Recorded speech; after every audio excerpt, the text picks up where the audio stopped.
whole idea behind Sustainability Week came about a year ago now. Our owner, Paul Allen, felt very strongly that we need to be doing more. It was great what we were doing, but he felt that we hold a unique position in the creative communities in London, and that the club has a role to play in being part of the debate, not just observing the debate. So the Hospital Club wanted to show to the world and to their members how sustainable they really, really are, and they chose the Planet Mark. And so our certification has helped them tackle their carbon emissions, look at what they're doing in their restaurant, and also invest into an education programme which is delivered by the Eden Project in schools around the UK. So we got people from all walks of life who are working in sustainability from all areas, whether it be from corporate companies to individuals to therapists to playwrights, and we posed some questions to them about what the club should be doing, what the club could be doing, and what would be the way forward from that. One of the things that puts most people off in engaging with sustainability is it's such a huge issue. How am I going to even begin to make an impact on it? I'm just one person. Individuals can make a difference just by doing one or two things, and collectively if everyone does something. And I think the creative industries can influence that change. They can speak to people in far easier ways than the government can or other bodies working in the industry. We need more creativity for sure, because that's the only way you're going to find an innovative solution to solve what we need to do. Thinking about this issue from not just from sideways, but back to front, upside down, inside out. We need to just turn it on its head, because what we've done so far has failed. And we know that because it's not mainstream. So Michael Berg from the Hospital Club and the team here said, right, okay, yes, let's make some space available and time available at the Hospital Club right before Christmas at a really busy time, but to talk about sustainability. So we've got this great guy called Guy Battle, who's really, really well connected, and we could work with him and then filling out a fantastic agenda for a week-long programme. They got in touch with me here, and we organised a dinner, and we had a kind of really interesting discussion around, climate change, around why people aren't acting on that behaviour. There is a thing called the values action gap. All research, if you ask consumers, is environment important? They say, 80% say, yeah, environment's really important. But the hypocrisy is when they go to buy products, they're not thinking about environment. But that's not hypocrisy. That means that they are genuinely interested in environment, but they're not living the values. There are situational influences that mean that at any given moment in time, your best will in the world doesn't matter. It's what you're responding to is your immediate environment. I'm informed by what I learn from the point of contact. So, for example, if I'm in a supermarket, I'm buying products, I have to, as a consumer, believe what I'm told on the packaging.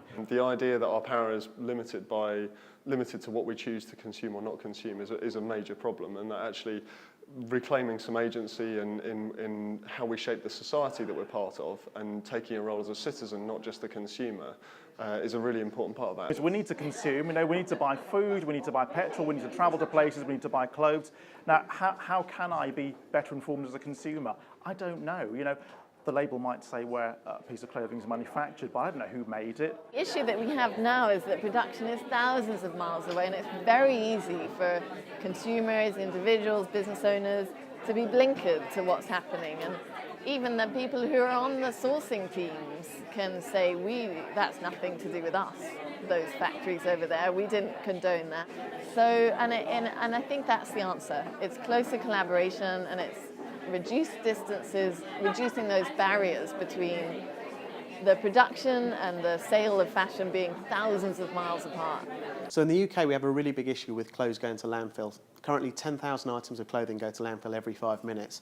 It's an area we want to tackle. We've got a big initiative called Swapping in partnership with Oxfam, where we're making it really easy for customers to recycle and donate their old clothing. It all goes to Oxfam, it all gets reused, resold or recycled. It's increasingly more important that we involve our customers, and they're increasingly asked to be involved. Just checking off my fish there. It landed this morning. Market list comes into me every day. It's all off the British coast, sustainably sourced. I think attitudes have changed massively. People are far more aware now. When you see something on a menu, you'd like to know where it comes from, for one. We're quite lucky again with the suppliers we use. They're well established, so we know that the food quality we're getting is coming from a sustainable source. what we're trying to do is embed sustainability within our products. So when you come to our stores, when you buy your fish, you don't have to worry about if it's sustainably sourced. You come in, we've taken care of that from you. That makes it really easy for you as a consumer to do the right thing whilst getting a great product. What is not sustainable is to continue the way we fished before, which is just anything that is big and white, let's eat it up, and we destroy the whole food chain. That's why you need the balance of the marine protected areas in which these fish stocks recover by themselves. I think anybody who is involved in that food chain has a responsibility. The time window we have is very short.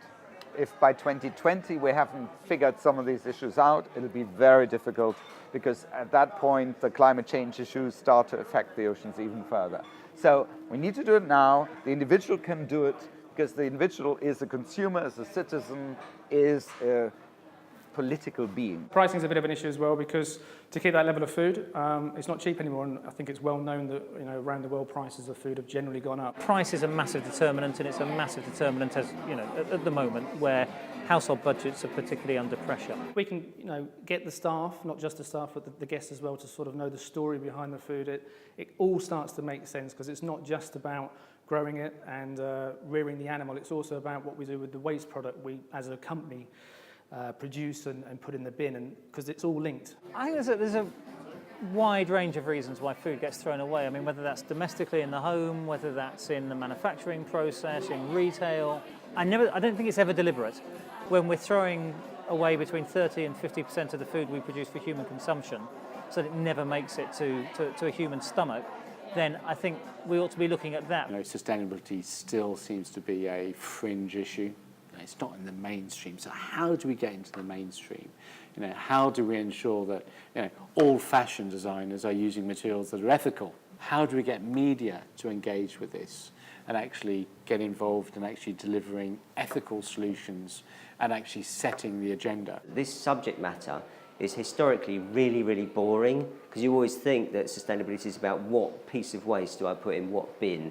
And so as soon as you're down in that depth, there's nothing which is sort of uplifting, which is about, do you know what, we can create a better way of living by being sustainable. Sustainability can not only become cool and desirable and sexy, I think it is. I think there's people who are actually are creative, rather than just having to buy things. They actually create their own things, or a little bit more imaginative in their behaviour. The reason that people aren't caring about it as much as they should, you can boil a lot of that down to a lack of imagination on the part of the sustainability community and the people responsible for communicating around sustainability. Well, I think one of the fundamental problems is language. I mean, we are not using the right language for start. The average public doesn't understand what sustainability is. Here we are facing with this challenge. We know it's a big challenge. We know that people respond in a certain way, but how can art actually bring it to life? How can the creative industries bring it to life? How can TV, media bring it to life so that people actually act on these issues? Media needs to do two things. I think it's got to reflect the debate that's going on in society. It's got to connect with people and tell them the things that are happening and bring those stories that they hear about directly to them. And to an extent, yes, I would agree that also leading some of that debate, setting the agenda, is also very important. Design and communication can actually has a big role to play in engaging people to be more sustainable, because I think design and communication has such a big role to play in engaging people to be less sustainable. I mean, the communication, the imagery and communication we put out on a daily basis is so much part of what makes people feel they need to travel abroad to have a great holiday, buy the latest thing to be a fulfilled person. I think more companies get it these days. I don't think there's many multinationals now who think to themselves they can't move into sustainability. And those companies who don't start to respond to these global challenges are going to be very, very vulnerable to the future. Because I believe people will want to do something that's, I think the deeper values of wanting to be good for the future will trump the desire for growth today. And I think if you can create the space to have that debate, I think transformation will happen. We are optimists, so we think that optimists will make the solutions happen. I fundamentally believe that we need cheap, abundant, clean energy, and that's what gets me up in the morning to try and solve that problem. If our children ask us later on in life, when this disaster happened, what did you do? And if we said nothing, I thought we both felt that would be the most shameful answer we could possibly give. As a consumer, ask questions and think about what you eat. As a citizen, support rules that protect the environment.